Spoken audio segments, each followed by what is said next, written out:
हरियालीपुर गांव प्राकृतिक सौंदर्य से घिरा हुआ था। हरियालीपुर गांव में ना तो कोई बस स्टैंड था और ना ही कोई रेलवे स्टेशन था, इसलिए वहां के वासियों को दूसरे गांव या शहर आने जाने के लिए बहुत ही समस्या का सामना करना पड़ता था। गांव के रमेश और ललन नाम के व्यक्ति इसी बात को लेकर चर्चा कर रहे थे। ललन रमेश से बोलता है, अरे रमेश भाई, हम दोनों 30 साल के हो गए हैं और आवारा सांड की तरह गांव में घूमते रहते हैं, मगर अभी तक हम दोनों का विवाह नहीं हुआ। लल्लन भाई, अरे विवाह कहाँ से होगा? हमारे गांव में ना तो बस स्टैंड है और ना ही कोई रेल। सही कह रहे हो, इसी वजह से हमारे गांव में दूसरे गांव से रिश्ते भी नहीं आते। लल्लन की बात सुनकर रमेश गुस्से से बोलता है, और हमारे गांव की लड़कियां तो हम दोनों को घास ही नहीं डालती।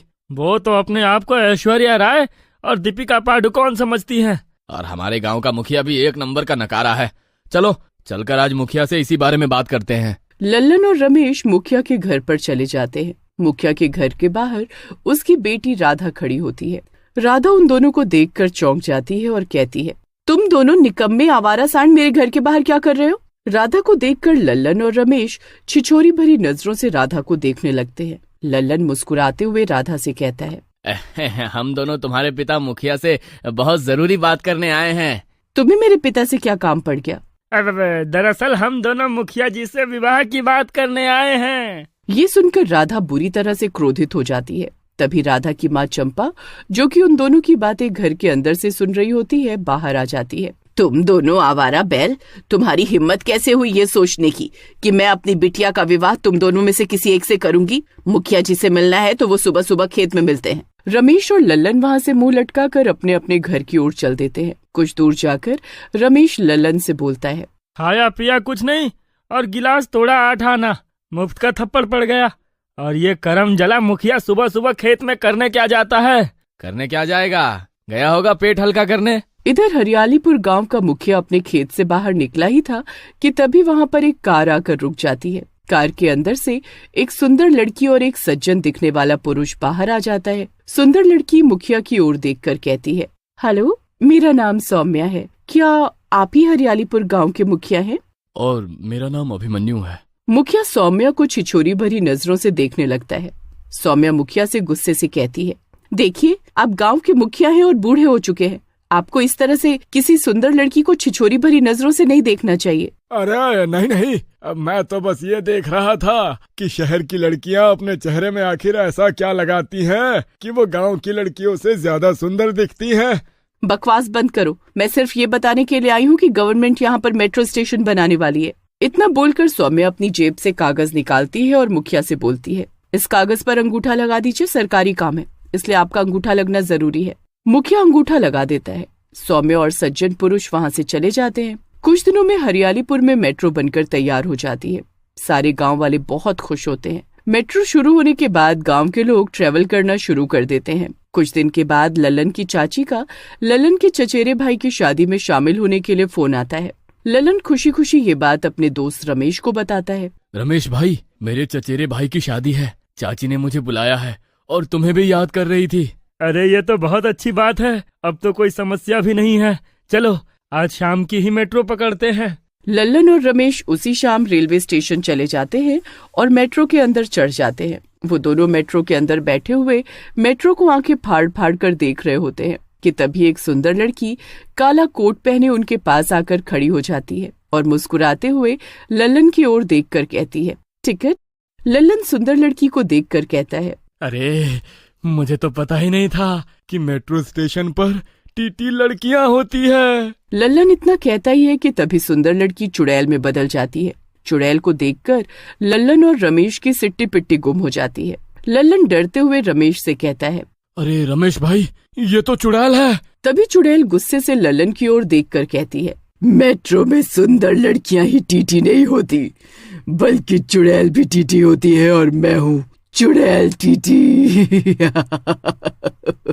इतना बोलकर चुड़ैल ललन को पकड़कर उसे मार देती है। रमेश डरते हुए चुड़ैल से बोलता है, अरे मुझे जाने दो चुड़ैल जी, अरे मैंने आपका क्या बिगाड़ा है? जाओ, जाकर अपने गांव के मुखिया को यहाँ बुला कर लाओ।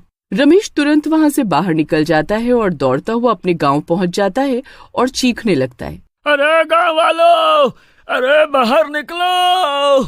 रमेश की बात सुनकर गांव वाले बाहर आ जाते हैं। उनमें मुखिया भी होता है। मुखिया गुस्से से रमेश से कहता है, अरे क्या बात है रमेश, काहे रात में कुत्ते की तरह हलक फाड़ फाड़ कर चिल्ला रहा है, सारी नींद खराब कर दी। रमेश डरते हुए मुखिया को सारी घटना बताता है और कहता है, मेरी आंखों के सामने उस चुड़ैल ने लल्लन को मार दिया मुखिया जी, और वो चुड़ैल आपको बुला रही है। लगता है तुमने पी रखी है। अगर मान भी लो वो मुझे बुला रही है तो मैं मरने के लिए क्यों जाऊं? रमेश की बात का कोई भी गांव वाला विश्वास नहीं करता, मगर अगले दिन जब लल्लन की लाश मेट्रो ट्रेन में मिलती है तो सभी गांव वाले डर जाते हैं।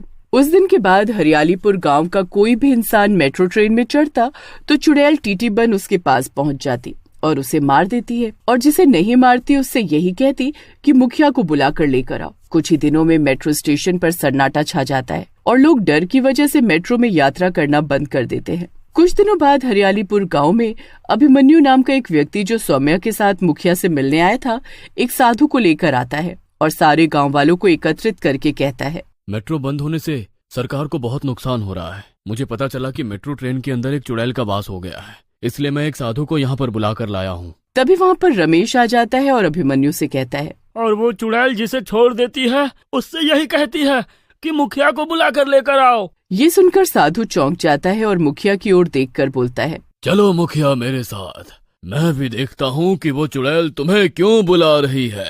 अरे नहीं नहीं, अब मैं नहीं जाने वाला। चिंता मत कर मुखिया, मेरे होते हुए वो चुड़ैल तेरा बाल भी बांका नहीं कर सकती।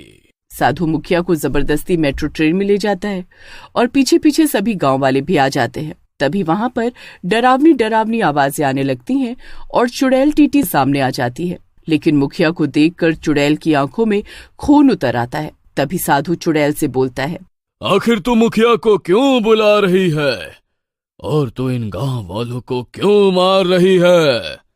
मेरा नाम सौम्या है, मैं ट्रेन के अंदर बैठी हुई थी। अचानक ये छिछोरा मुखिया ट्रेन के अंदर घुस आया और मेरे साथ छेड़खानी करने लगा। मैं बचने के लिए भागी मगर मेरा पैर फिसल गया और मैं मर गई। मुखिया ने मेरी लाश झाड़ियों में फेंक दी और मैं चुड़ैल बन गई।